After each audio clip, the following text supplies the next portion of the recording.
Hello, everyone, and welcome. My name is Dr. Kaylee Byers. I am an assistant professor in the Faculty of Health Sciences at Simon Fraser University and a senior scientist in the Pacific Institute on Pathogens, Pandemics, and Society. And I had a little too much fun at karaoke a couple nights ago. So I apologize. I seem to have lost my voice just a little bit. We're so excited to welcome you here to this series today. Let's see if we can show our sponsor slide. I don't know if it'll move. We're really grateful to all of our sponsors for supporting this series. We've got support from Simon Fraser University, the Canadian Modeling Network, the Pacific Institute on Pathogens, Pandemics, and Society. So we're so grateful for all their support for this series. And this is just one part of a broader series, and we've got upcoming talks. Our next talk is by Dr. Tabitha Robin on decolonizing food systems, Dr. Mark Lipsitch on detection and prevention, Dr. Chris Schell, who's going to talk about environmental justice, and our last talk in the series will be by Ed Young on One Health and an approach to long COVID. We also have, so just a few housekeeping things. We have Wi-Fi that is available. This is Wi-Fi here. All you need to do is go online, start a free guest account if you'd like to use it. And then this evening, we're also offering American Sign Language on Zoom. So if you are joining us online, thank you so much. We've got folks from all over the world joining us tonight, which is incredible. We had over 100 people register to be with us online. You can turn your captions on or off by clicking the CC live caption on the bottom of your screen. And you can also adjust the size of the font by clicking on the three dots at the bottom of your window that say More and selecting Subtitle Settings. Our sign language interpreters, Carly and Sharon, should appear as panelists on your screen. If you experience any issues at all accessing the captions or interpreters, you can email us at dream@sfu.ca. And lastly, we want to invite everyone online and here to share questions. We will have a Q&A period at the end of today's session. And if you're joining online, you can enter in the Q&A box on your screen. And now, we are so thrilled to have you join us today in conversation on the topic of One Health. One Health is a concept that recognizes the interconnected health of people, animals, and the environment. It asks us to explore opportunities to support our collective health, where protecting one is protecting all.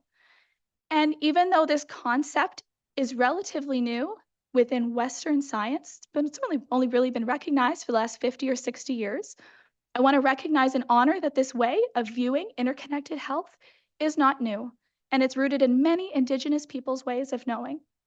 And so, to begin, I'm so honored to introduce Elder Marie to welcome you all today to this event and to the lands on which we gather.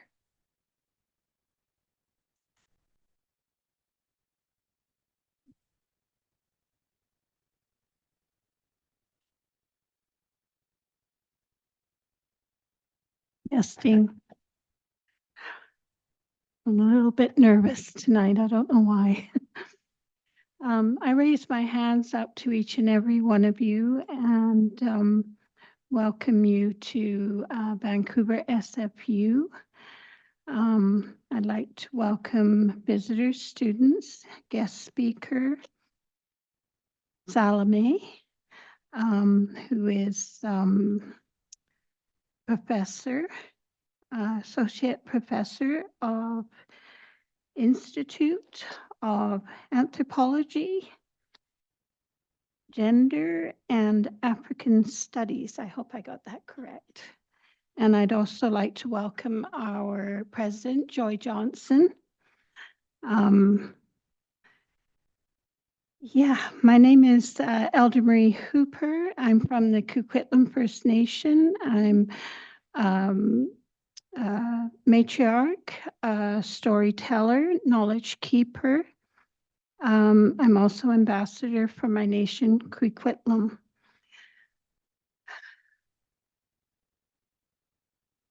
I'd like to do a land acknowledgement at this time. I'd like to respectfully acknowledge the Coast Salish people on whose unceded ancestral traditional territories I am speaking from, the Musqueam, Squamish, Tsleil-Waututh, Katzie, Coquitlam, Caquite, Kwantlen, Semiahmoo, and Tsawwassen people are 3 campuses which SFU reside. President Stream, oh, here we go. Somebody correct me. Colloquium. I had it, but I forgot it again. Sorry.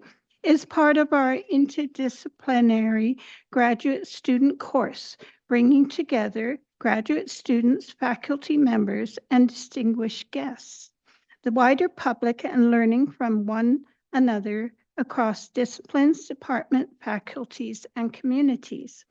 This term theme is called One Health Connection and Collaborations. Our health interconnected with the health of our local and global ecosystems, and most important, our planet, Mother Earth.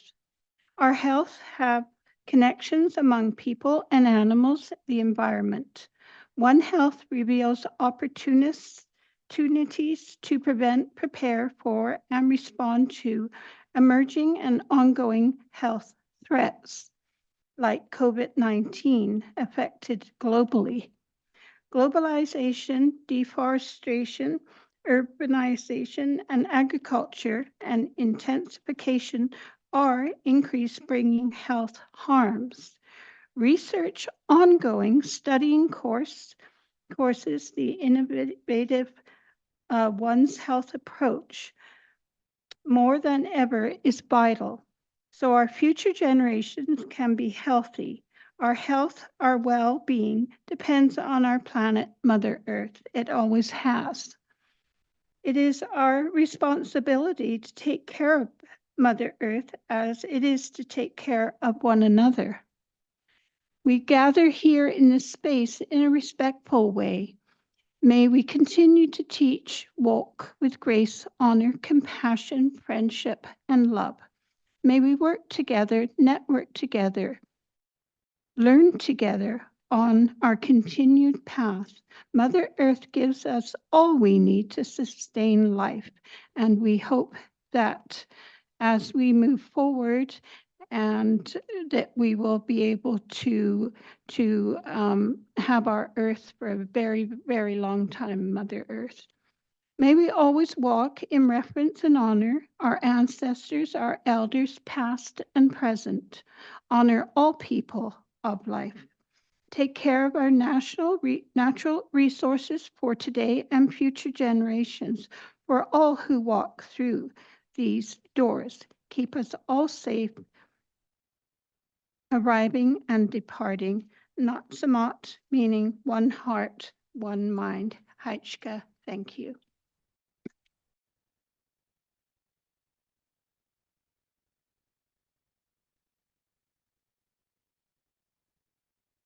Thank you so much, Elder Marie. And now I'd like to introduce Joy Johnson, President of SFU.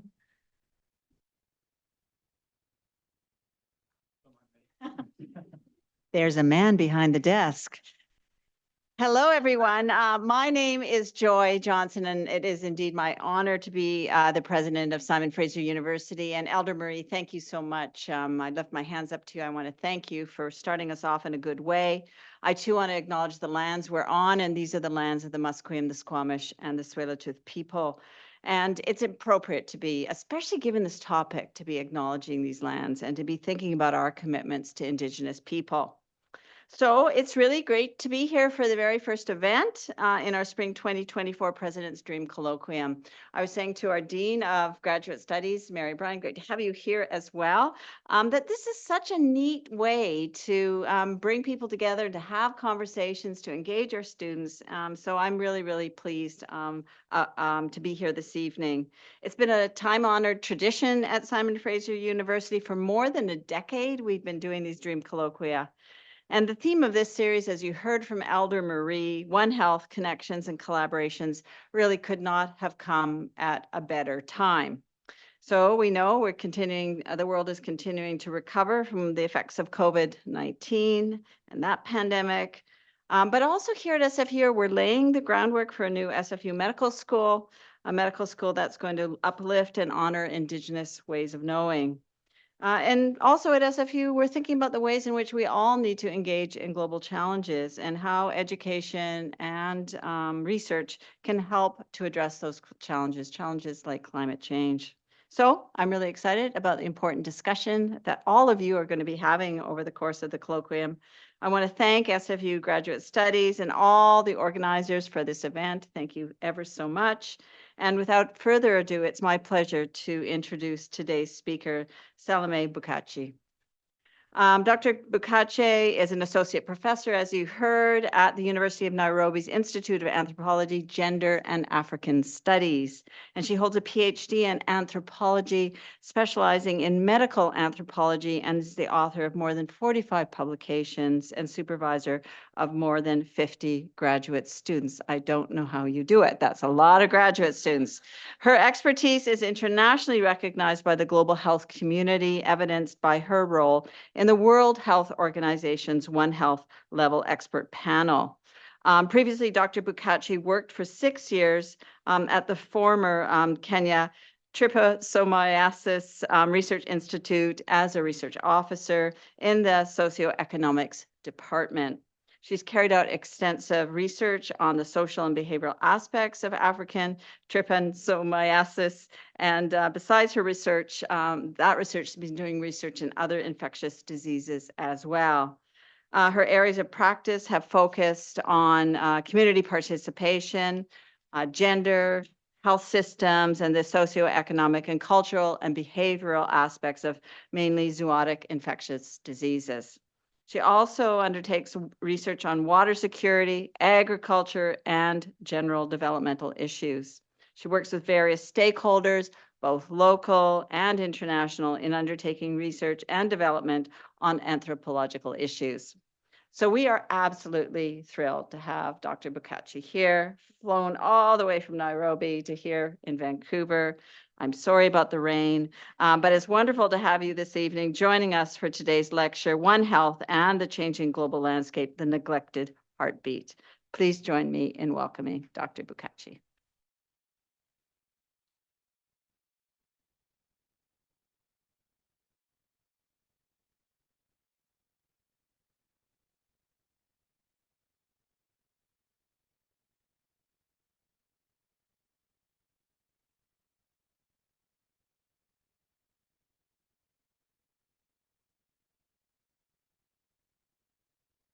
Greetings, everyone.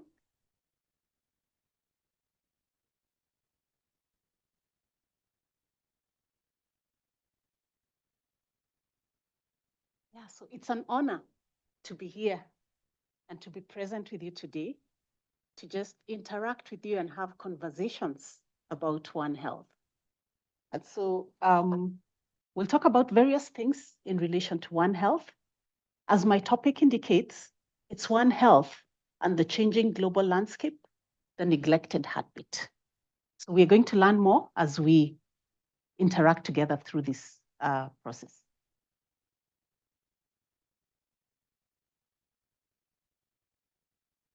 So I come from the Institute of Anthropology, Gender and African Studies from the University of Nairobi. So the president has introduced me quite well. I won't go into much details. I'll just mention a few things that maybe were not part of that. I'm a wife and a mother of 2 children. My childhood dream was to be a doctor, a medical doctor, but I ended up working in the social sciences and currently specializing in medical anthropology. I also love mentorship of young people, young scientists, and so that's a passion that I have. And so I'm also glad to see quite a number of young people here being mentored in the process of research and in various fields. So in relation to One Health, I've had the privilege of being part of different global initiatives and also local initiatives that cut across regional bodies and also national and global levels. You can see the list there. I won't go into details in that. So even as we talk about One Health, you've heard it said that it's not a new thing. It's been there before. The way the approach has existed before, but it's like we needed to see how to work with it. And so being one of the members of the One Health high-level expert panel, the realization that there is need to have a common definition that guides how we work so that we are all talking from the same page when we're talking about One Health. And so this definition was published by the One Health high-level expert panel, which brings in quadripartite institutions, that is the World Health Organization, the United Nations Environmental Program, Food and Agricultural Organization, and the World One Animal Health Organization. So when we look at that definition, the key things that stand out in that definition are the aspects of integration, unifying, sustainably balancing, optimizing the health of people, animals, and ecosystems. So what we realize is that this is about bringing together different components. Looking at our world, we look at our animals, we look at human beings, we look at the environment. How do they coexist together? So One Health is about working towards this coordinated and unified aspect.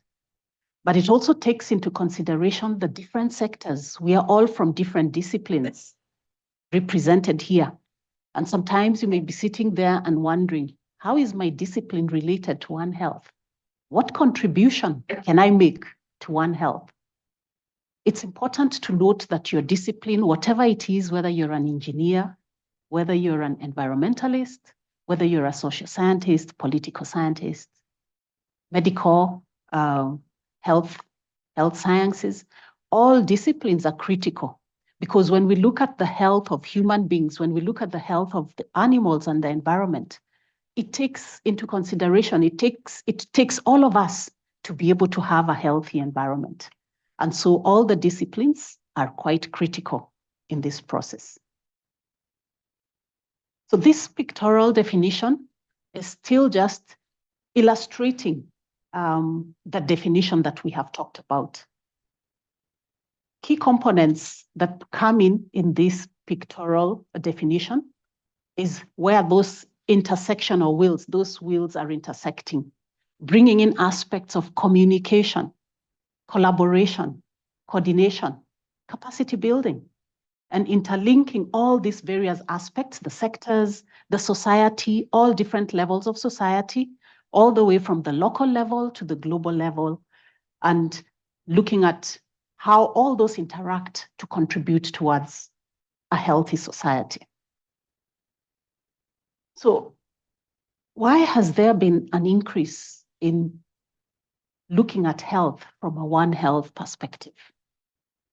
Over the years, we've had an increase in emerging and re-emerging infectious diseases.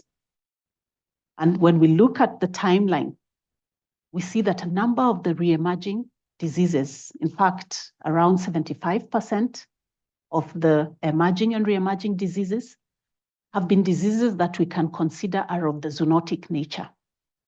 And that means that these are diseases that intercross, come from animals to humans, and also vice versa. And so that then rings a bell that we need to be conscious about. If more than 75% of the diseases that have been emerging are as a result of our interaction with our animals, then we need to pay attention to how can we interact with our animals in a way that then can prevent us from these pandemics. And coupled with that, there's been the changing global health landscape. We look at our healthcare systems, and there have been changes that are happening. Changes in relation to either improved technologies to help us deal with the situations we are facing, or changes in some situations where our healthcare systems are not very resilient to be able to cope with some of the shocks that we are currently facing. The other change that we can talk about is the porous epidemiological boundaries, or what we can call the merging of epidemiological boundaries. What I mean by this is that there are diseases that traditionally were localized in specific geographical spaces. But over time right now, we are seeing the boundaries are not there. A disease that is affecting people in Kenya is also affecting people in Canada because of those, either the merged epidemiological boundaries, things are opening up due to many other factors that are causing the diseases to move from one place to the other. We are faced with issues of food safety all across the globe. The issue of antimicrobial resistance, the emergence, not just the emergence, but the increase in number of non-communicable diseases. And this cuts across different countries, water-related health issues, infectious diseases, and all those things are creating a change when we look at our global health landscape. What are some of the drivers that are causing these changes? Human interaction is quite critical. When we look at deforestation, it entails human behavior. We look at migration. These are some of the drivers that are contributing towards some of these emerging diseases. Intensive agriculture, intensive animal production, pollution, urbanization, and all this interacting with our animals and human beings. And because of those increased global interactions at the interface of human, animal, environmental interface, it becomes important that we need to find ways that we deal with our health issues.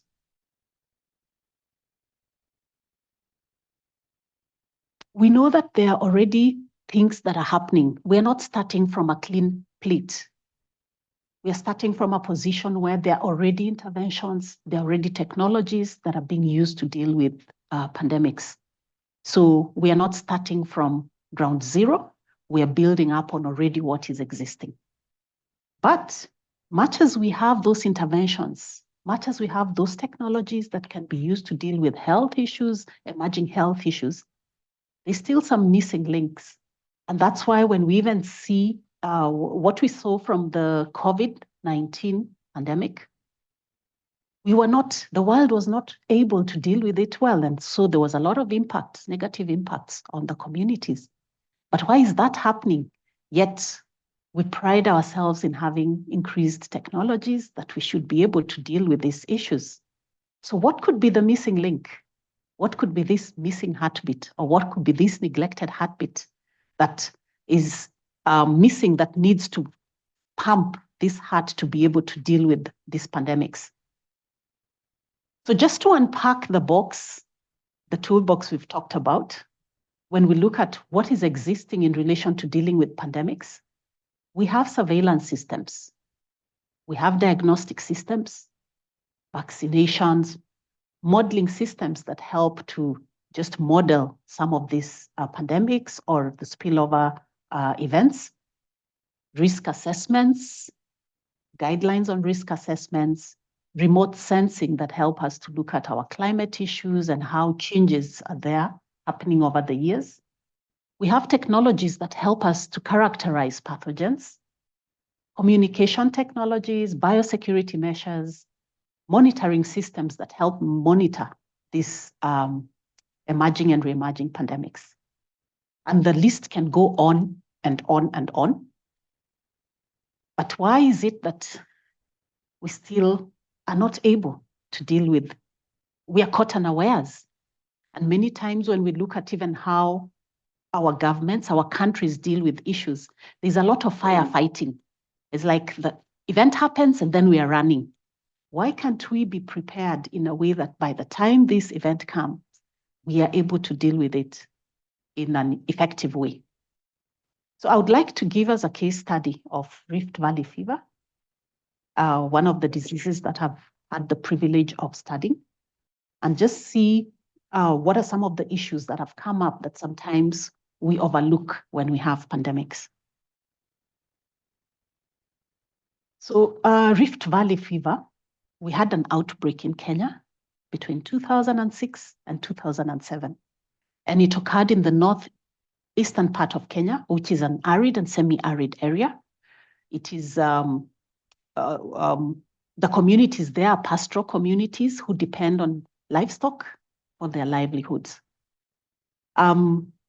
So in 2006, members of the community recognized some strange happenings in their community. And one of the things they noticed was that their animals were experiencing some health issues, which included bleeding from the nose and other body orifices or openings. A month later, the community were alarmed when family members and friends also started falling ill from an unknown illness. At that time, Kenya was one of the major hotspots of Rift Valley fever, and most of the 400 human cases and 90 deaths that occurred within the country at that time occurred in this region. So this was happening at a time it had never occurred before. It was happening for the first time, and so communities were also not so sure what they're dealing with. The government also had to do tests to be able to rule out what this hemorrhagic fever that was occurring in this area was all about. So when the outbreak began and this strange happening started, the government, both local and international livestock and human health officers, were deployed to the region to try and see how to deal with the disease. But just about the background of this area, I've talked about it being a semi-arid and arid area, but it's also a remote area. And so infrastructure in terms of health infrastructure, both for human and animals, is not quite strong.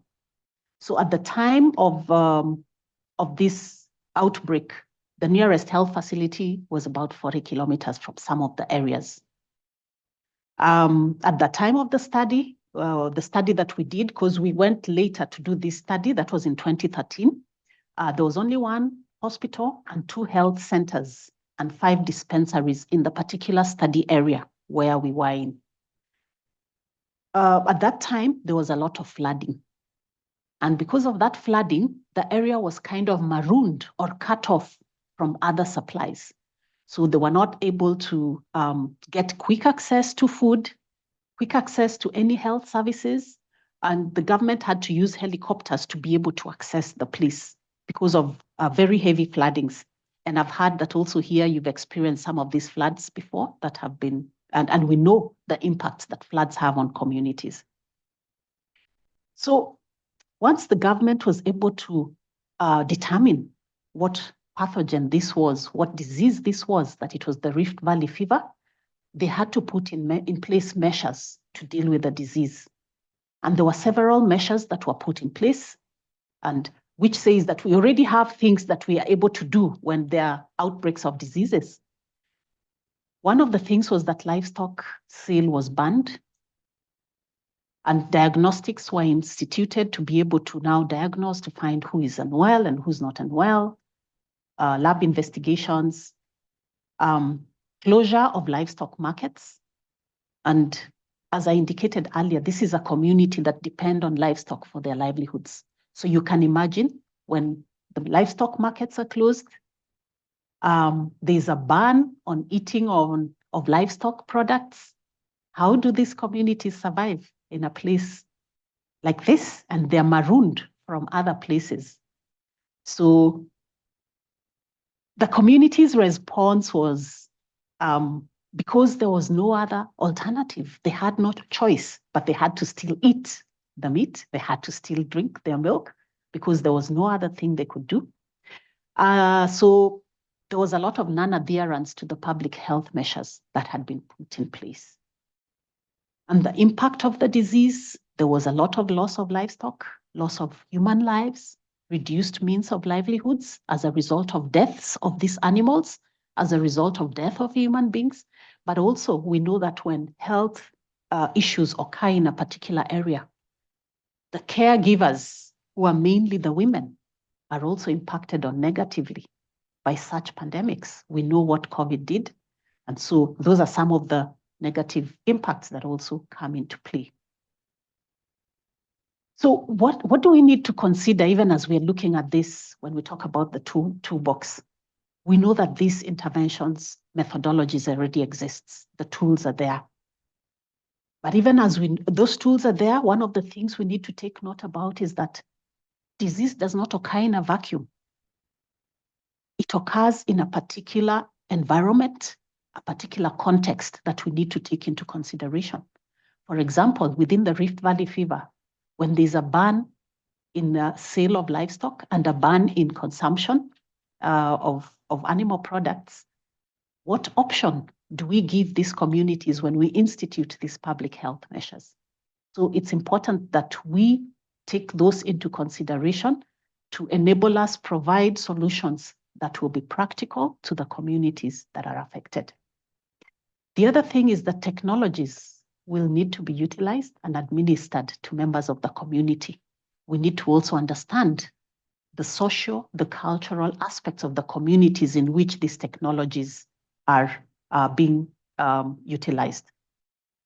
So it's important that for the development of effective pathways, we need to integrate the socio-cultural practices of the community, the socio-economic factors, looking at the livelihood opportunities, looking at gender equity and social inclusion. Who is affected? How are we taking into consideration the impacts, the gendered impacts of disease? And how are we developing interventions that take into consideration the various needs of various genders? So communities are key players in health issues, and so they need to be empowered to be able to take control of their own health and destinies. So take the example of this community in this pastoral area. They are marooned because the floods has cut off the roads from other infrastructure.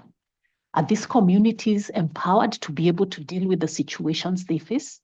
So those are some of the things that even as we are developing technologies, we should not just consider that it's a top-down approach. We are bringing technologies to the community, but what are we doing to ensure that we empower the communities with knowledge, with the technical know-how of some of these things, so that even when they find themselves in situations where climate change contributes towards maybe floods or drought, that they already have some technologies that can help them.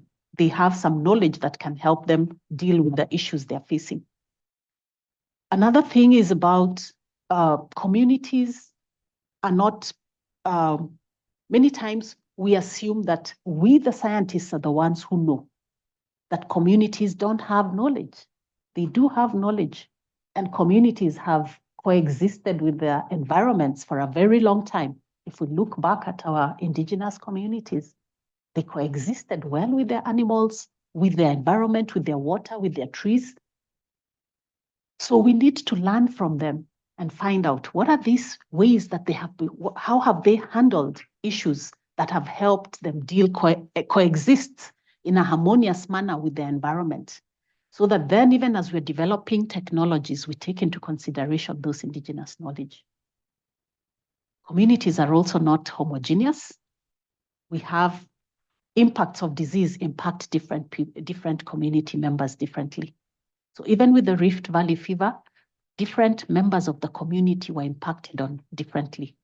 We have those who are herding. When we look at the gender roles and responsibilities, the people who are herding, who are mostly men, were the ones who are more affected by the disease because they were the ones who are quite close to the animals. Rift Valley fever is transmitted from animals to humans, and our close interaction with animals can also cause one to get infected with Rift Valley fever. So herders were much affected, and because they were affected, who takes care? The women take care. So all those dynamics, it's important for us to look at all those dynamics so that even as we are providing interventions then are practical and appropriate to the various communities. Because if we don't take those into consideration, those may hinder advances in the technologies we have from translating into the required results to the community and our health systems. So within the study of Rift Valley fever, there were different changing landscapes that contributed towards Rift Valley fever, which is important for us to take into consideration. I forgot to mention that Rift Valley fever affects cattle, sheep, goats. But besides that, then the cattle, sheep, and goats can transmit it to human beings. And the mosquito becomes a vector of carrying the pathogen from the infected animals to humans. But also when you interact with your animals, when they're breathing, when maybe times of slaughtering, the aerosols can transmit the disease to human beings. So one of the things that happened, I indicated that there was a lot of floods. That changing climatic conditions created a lot of floods, and that changed the water infrastructure in that place. It also changed the livestock movements, and as a result of the different patterns of the climate, there were changes in the vector ecosystem, meaning that because there were a lot of floods, then it became a good breeding ground for mosquitoes. And so the number of mosquitoes in that area went high, and there was that emergence. There was also the aspect of constraints in movement as a result of flooding. We know that animals will require movement to get to access to water sources. And those then also shape where people go to take their animals or looking for pasture. Either when it's too dry, they have to go very far to look for water for their animals. And many times when it's dry, you find that we are all going to the same water sources. And so our animals are coming together. And when animals come together, animals that have disease, the chances of disease transmission become high. So to enable us deal with such kind of issues, we see things across, cutting through our climate issues, cutting through environmental issues, dealing with the vectors, cutting through dealing with the human behavior. It's important that there's collaboration between the natural and the social sciences. And this must include aspects of social, gender, economic, environmental patterns, because these shape emergence of disease. Yeah. So for Rift Valley fever, it was also important that surveillance of Rift Valley fever is done, especially given that due to trade, animals that are diseased, that have a sickness in Kenya, could be traded in a different place and spread the disease in various areas. Yeah. It's important that we have public discussions about the impact that our natural environments, when we make changes in the environment, how does that contribute towards disease emergence? Yeah. So what are the ecological drivers of Rift Valley fever? The vector ecology, the dynamics of the ecological characteristics of vectors. So that brings in all the disciplines that are important, the relevant disciplines that would help in terms of addressing the issue of Rift Valley fever. So when I talk about the neglected heartbeat, many times we find that when we are dealing with diseases, it's about either the human health practitioners or the veterinary health practitioners. Where are the other disciplines when this kind of health issues occur? So we are saying that it's important to bring in the role of anthropologists, gender specialists. Social science is critical to disease control during pandemics, because human behavior is very critical in emergence and reemergence of diseases. We saw the drivers we talked about earlier: deforestation, intensive agriculture. It's human behavior. So if we do not take into consideration human behavior, then we are missing out on a very important aspect within pandemic prevention. So we need to examine the local context of disease. We need to examine the gender inequalities and the social exclusion that exists at all levels. When we look at COVID-19, one of the things we realize is that even the PPEs were not quite practical to women. Yeah. So sometimes we look, the technologies exist and we are told, here it is, here is the toolbox. But how practical is it for the people who need to work with them? So it's important that all these aspects are taken into consideration. How are we taking into consideration the caregivers? Even within the health facilities, most of the health caregivers were women. How are we taking that into consideration in the development of the policies that we are making, in the development of the technologies we are making, and taking care of these people who are actually at the forefront of dealing with pandemics? Impact of disease, again, we see the gender aspects again coming up in who is giving the care and how are they prepared to deal with the caregiving. Are there strategies that help people even in their homes to deal with caregiving during pandemics? Yeah.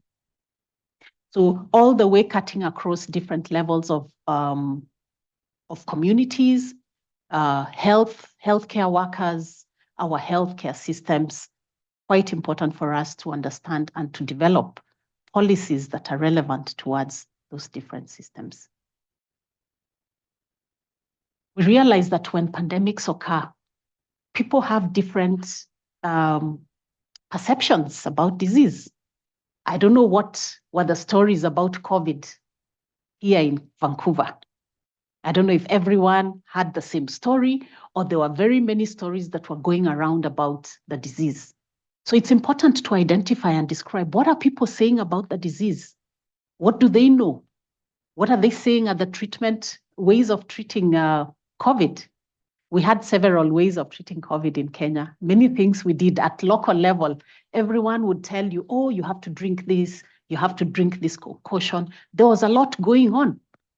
But we should not be silent to what is going on. We need to know and we need to document and find out what is going on, because when we understand where people are at during a pandemic, then we're able to step back and say, this is what people know. Why don't we find a way of helping, working with what they know to be able to help deal with the pandemic?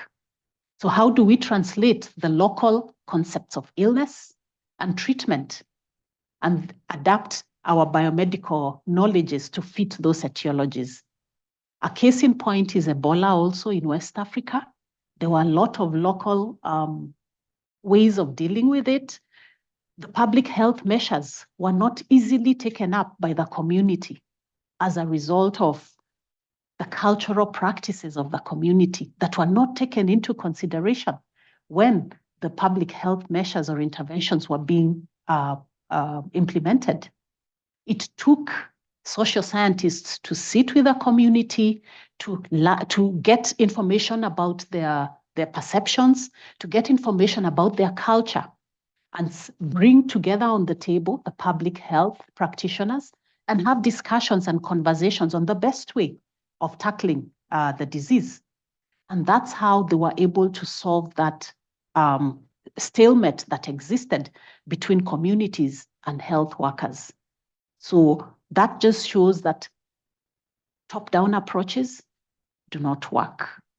We need to work with the communities. We need to come at the communities level and see how best do we work with what they know to be able to implement interventions that are appropriate to everyone.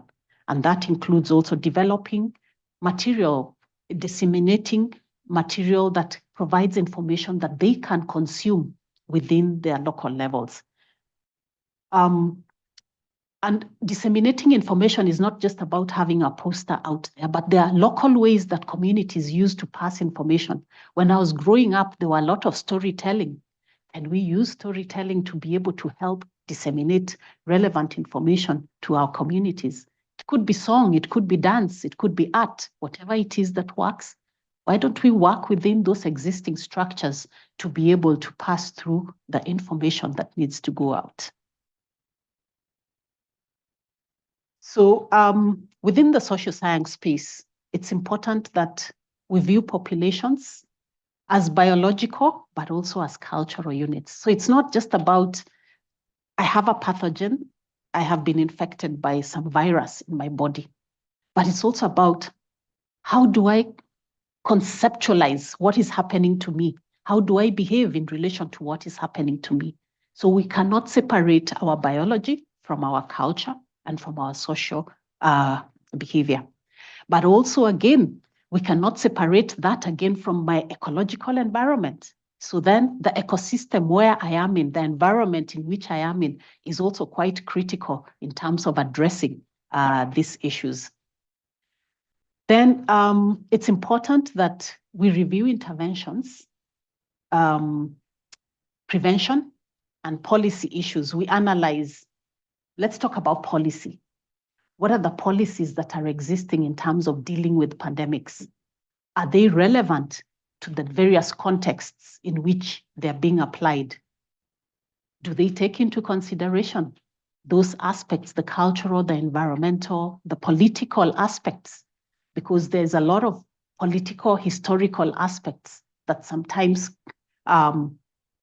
constrain how interventions work. So we need to take that into consideration. I've talked about the context. Maybe I need to just give a brief about the area where Rift Valley fever occurred. I talked about it being in the northeastern part of Kenya, and historically that was a marginalized area. And because of that marginalization, that's why you find even the healthcare infrastructure was not very strong. And it's a place which had a lot of conflicts. So when we are coming up with interventions, are we taking into consideration those political, historical aspects that are important towards control of disease? In the Rift Valley fever case, it required that those who were sick needed to be taken to the healthcare facility. And when they were taken to the healthcare facility, there was a specific healthcare, a specific tent where they had to be quarantined because of the nature of the disease. There was hemorrhage, and so because of that hemorrhagic fever, chances of transmitting the disease to others were high. So they had to be isolated when their cases were being managed. But the community was asking, why are our people being taken and put in isolation? We are a social community. We relate with our people in close contact. We need to see our people. And because they were being refused from seeing the people, they were saying that the people are being taken to hospital to die. The people who are treating our patients, they're giving them something that is making them die. True, the people who went to the hospital, many of them died. But they didn't die because they were being given wrong treatment. They died because by the time they were being taken to the hospital, the prognosis of this disease was very poor. They were already at a very late stage, which was not easy to manage. So a number of them unfortunately died. But other community, they're saying a different story. It's not they're saying it's the health facilities, the health workers who are bringing in something that is making them not be killing their people. So taking into consideration those background historical aspects, because this community also has a lot of close relationship with their religion. It's a Muslim community. And so a lot about things is, let's pray for the people. Faith will determine how things go. So then understanding that helps one to be able to know, so how do we work with these communities? But if you don't have that understanding, it becomes not so easy. We may bring in a technology and we think one size fits all, yet that is not the case. Gender, we cannot stop talking about gender issues, yeah? Because we need to have our technical interventions to be aligned with gender transformative models that will create lasting outcomes, that will remove the barriers that contribute towards inequities, and that will help even the caregivers who are taking care of the sick people be able to access resources that they require to be able to give the kind of care they need to give. So when we look at that picture, it has different aspects, and it brings out the aspects about the inequities that exists. When we look at it from the reality we see that some people have undue advantage over others. So we find others are able to see far, or when they're looking, these are people looking at a football match. One person has a very undue advantage. And then there's somebody who cannot even see because they're at the lower level. So our aim is that our interventions need to move from what they currently are, where we are talking about those gender gaps that exist, to move towards that from reality to equality, where at least everyone is able to benefit from the same support. But that is about equal treatment. But still, when we look at it, equal treatment does not give everyone the advantage to be able to see the football match. And so there's need for us to look at equity issues, where everyone gets the support they need and they're able to see the match because everyone is able to see in because they've been given support. But eventually what we really want to work at is removing those barriers, those structural barriers that would hinder people from watching the match. And that then we're talking about justice, the social justice that's required to remove those barriers which have been there historically that may disadvantage others at the expense of others. So in terms of winding up, some of the reflections on advancing the field of One Health, I pick from the One Health foundational principles that have been proposed or put together by the One Health high-level expert panel. Aspects of equity across disciplines, understanding that all disciplines are the same, bringing in all that we have, what you have, what I have, what everyone has, the disciplines, our expertise, to be able to have a healthy environment, a healthy people. The socio-political parity, aspects of inclusion, aspects of socio-ecological equilibrium, where we are seeking to have a harmonious relationship between humans, animals, and the environment. Aspects of stewardship and responsibility to be able to adapt sustainable solutions, solutions that will be sustainable, not just to individuals, but also to the environment, that our environment may be utilized in a sustainable manner. And the aspect of transdisciplinarity, multi-sectoral collaboration. Transdisciplinary is about bringing different disciplines and bringing different methodologies that come together to be able to provide a common solution. And for this, I would like to give an example of, I had the opportunity to work with a vet. I'm a social scientist, and we were working in a project together with a vet. So rather than the vet going to do their bit in terms of animal vaccination on their own, and then me, the social scientist, comes after the vet to talk about with human beings, we realize that when we work together, we are able to achieve much. So how the transdisciplinarity learning comes in, the vet initially did not see the importance of social science and gender issues in vaccinations. We were doing vaccination of animals. So the vet said they didn't need a social scientist or a gender expert to go with them to the field because they're just going to vaccinate animals. So day one, the vet went with her team of technicians. They had a challenge. They came back and they asked us, can you give us the social scientists, the gender aspect, to go with us to the field tomorrow? And we asked them, so what happened? And they told us when they went, they set up and waited. No one is bringing animals for vaccination. And they're wondering why. Then suddenly they see some old woman coming with some goats, and she's struggling because the goats are running all over and she's old, she's elderly. So it's not very easy for her to kind of tether them very easily. And so she realized that there's gender issues. Who is handling the animals? Where are the young people? Where are the women? Where are the men? Who is doing what? And that became a critical point because now when the gender social people went to the field, they realized that the vaccination was being done at a time when most children are in school.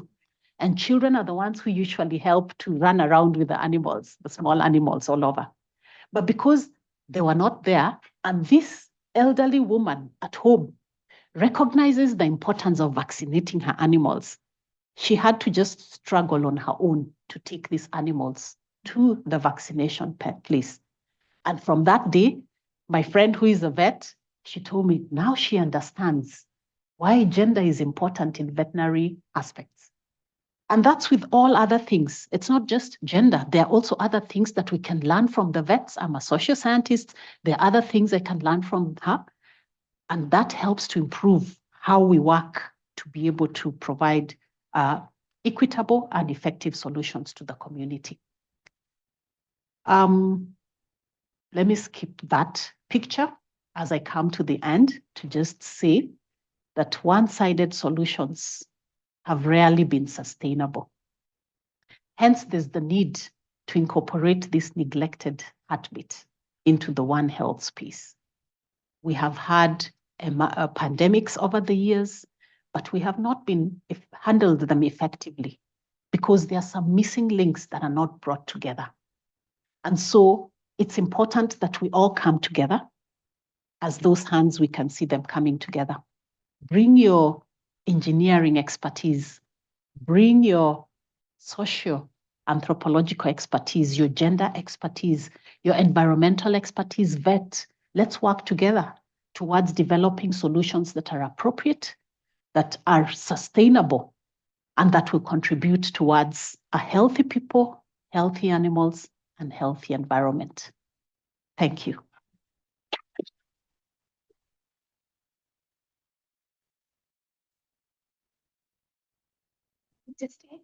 Question time.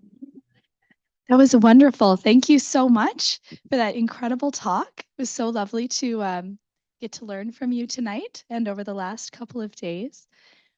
As we mentioned at the front, this is also a graduate class, so I am going to turn over the floor for a few questions. So if you have some, we'll be really keen for them. But before that, the students of this course in advance submitted a couple of questions. So I'm going to ask those first. And we also, if you have questions online, you can put them in the Q&A box as well.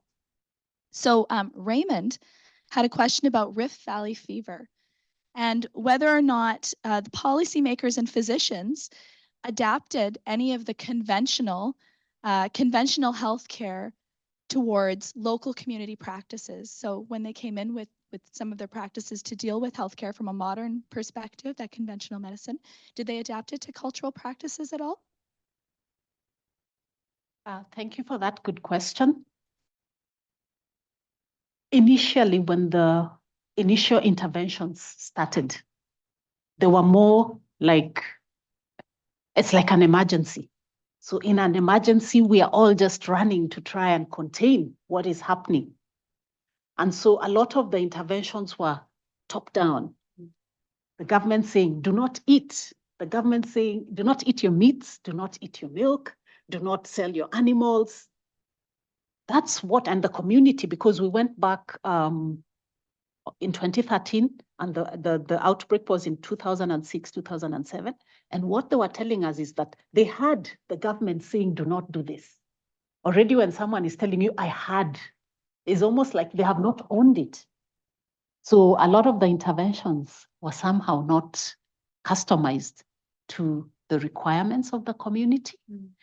And with time, the government realized that they needed to sit with the local leaders.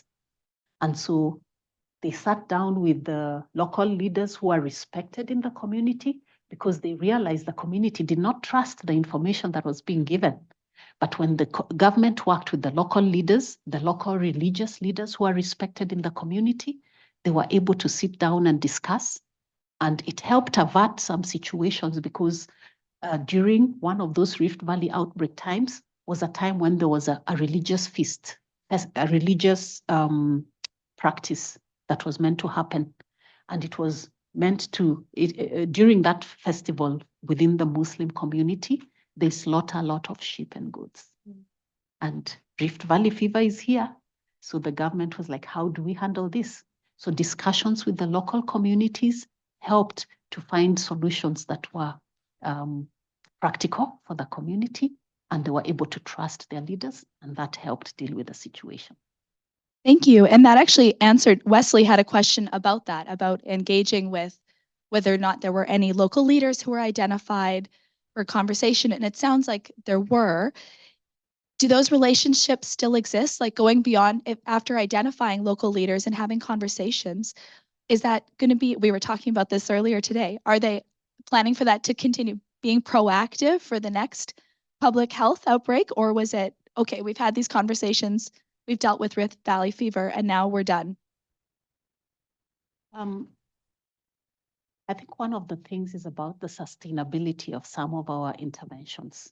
So we may come up with very innovative interventions, but if we're not constantly engaging, constantly holding these conversations, then sometimes at the back of people's minds, people forget. And also then those structures, communities will continue with their lives, but because those conversations are not constantly on the table, then that becomes a challenge. But there are also other things that may hinder those continuous conversations. There are many other priorities, competing priorities, that may sometimes hinder those conversations from being continuous. What would your vision for this be? Like if you were to think about this kind of community engagement moving forward, to have those local relationships, like what would you like to see? I would like to see a scenario where community, I would call it community power.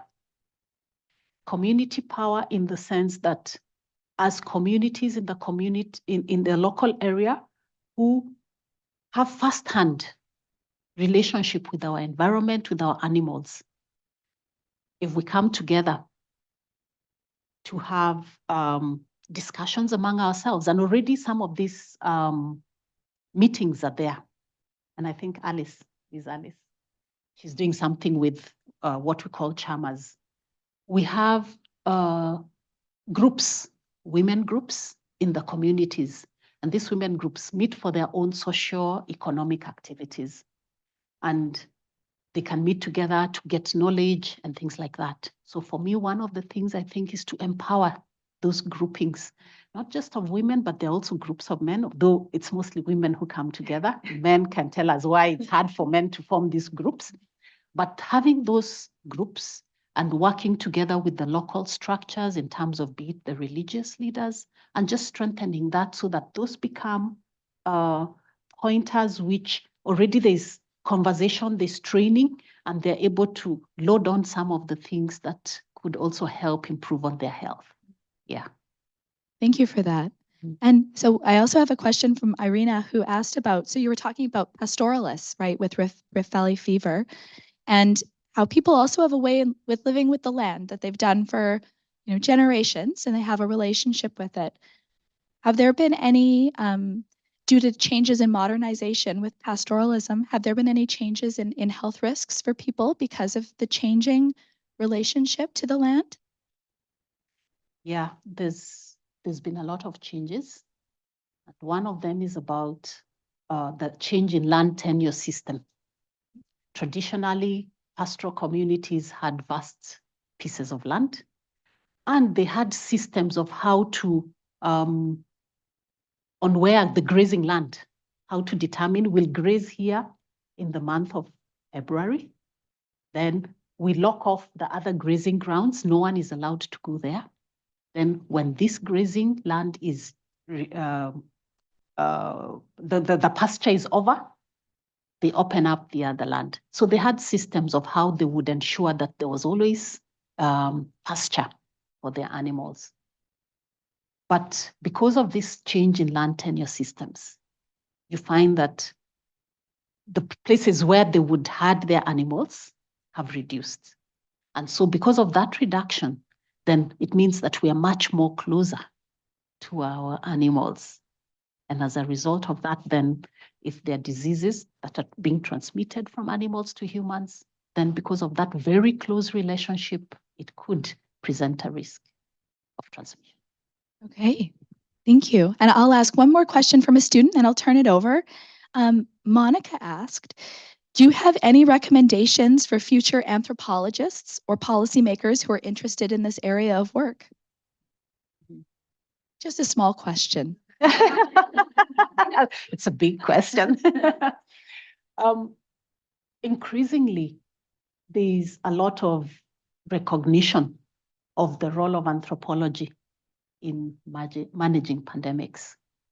So for an anthropologist who is aspiring to work within the field of emerging and re-emerging pandemics, there's a whole lot of opportunity to be able to use and apply your anthropological knowledge to be able to make a difference. Because when even pandemics happen, we need people who can be able to quickly do some rapid assessments to be able to provide information to policymakers to help them make decisions. And so within the anthropological space, that knowledge is very important to be brought on board. And so, of course, for the policymakers then, they need information that can help them to make relevant information. And to the policymakers, I know a lot of our policymakers are always about numbers. What are the numbers? But it's not just numbers. Numbers will be able to tell us the number of people who have a particular condition. But why? The why question is very important. And so to the anthropologist, you're there to come help the policymaker understand the why of what is happening and the why of the numbers. Yeah. Thank you. Does anyone in the audience have any questions? Rakib, is there a question online? Do you want me to bring you a mic? I can do that. I can bring you this mic, in fact.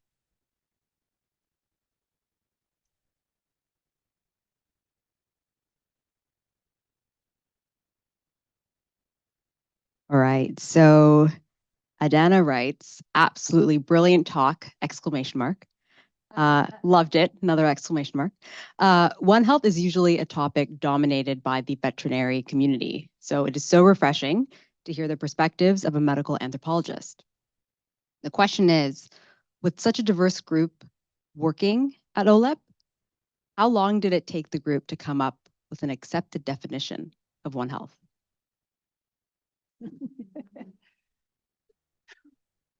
Thank you for the complimentary messages. In terms of having a multidisciplinary group come up with a definition, it takes time, but it again didn't take time because of the nature of how the panel was organized. So we had the panel organized in different working groups. And there was one group that was tasked with coming up with the definition of One Health. And because each and every member of that team knew that they were there because of a common goal, not to say that there were no contentions about what definition it should be. Those conversations were there. And that's the process of also just coming up with something that is unified that can help guide the process together. So I wouldn't be able to say how long it took, but there was not much of conflict that would have then made things stall, but everyone's contribution was appreciated and incorporated into that definition. Yeah. Thank you. Thank you. We're running close to time, so we'll take one audience question if anyone has a question from the audience. I'm gonna go to you, Hezi.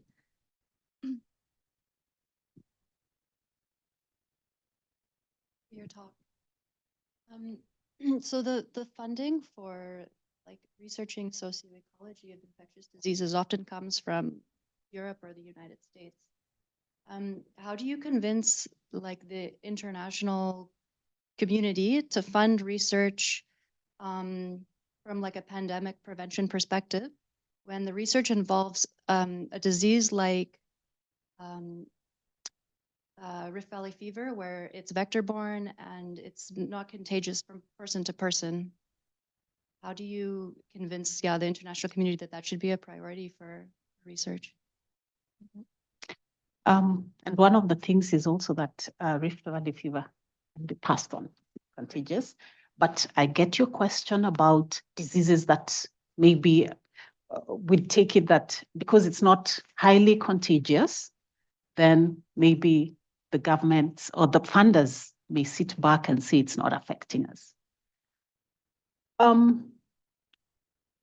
Maybe I'll bring in the perspective of neglected diseases because that could bring out a good example of what's been happening in that space where These diseases affect only a particular group of people localized in particular geographical areas. It doesn't spread to other areas.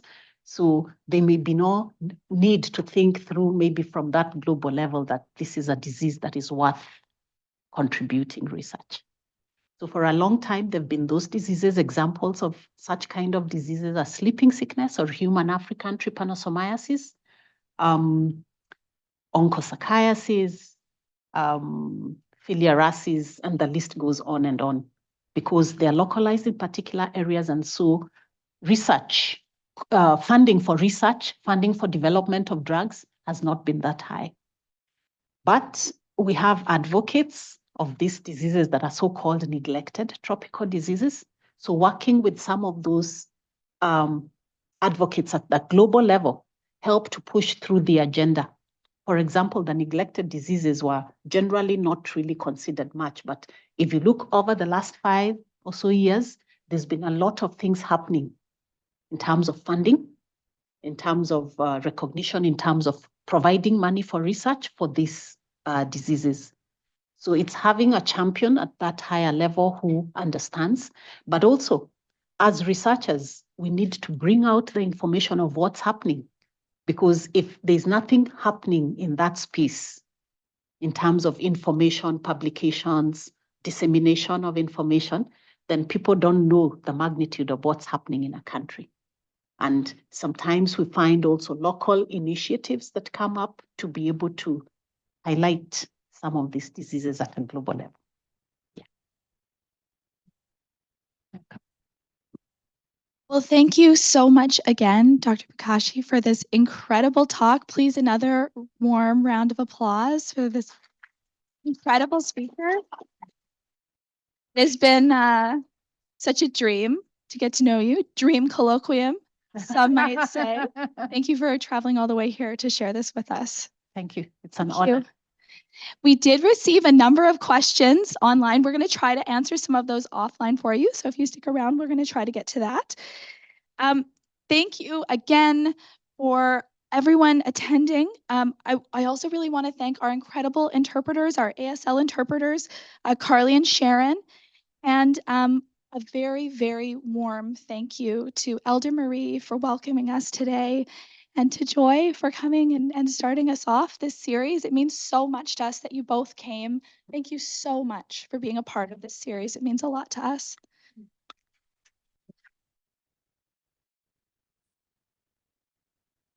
Thank you to all of you for joining us in person and online. We have people from all over the world, which is so exciting, especially around a topic like One Health, where we all have to work together. So thank you for your enthusiasm and for coming and for all your questions. Oh, my voice, how embarrassing. And we have our next speaker will be February 15th. That is going to be on Indigenous food systems. We'd love for you to join us in person. Would be lovely. We'll also be live streaming. Registration for Dr. Robbins' talk will open online next week, so you'll be able to register. And if you've registered for this, we'll be sending you an email with the link to the video and with a reminder that you can register for Dr. Robbins' talk. I also want to say, lastly, of course, this series would not be possible without the support of all the partner organizations, SFU, Graduate Studies, Faculty of Health Sciences, Mathematics, PIPS, CanMod. Thank you for your generous support for this incredible interdisciplinary program. I'll make all the students give you incredible reviews at the end. And thank you again, everyone, for coming. Good evening, and we hope to see you at a future event.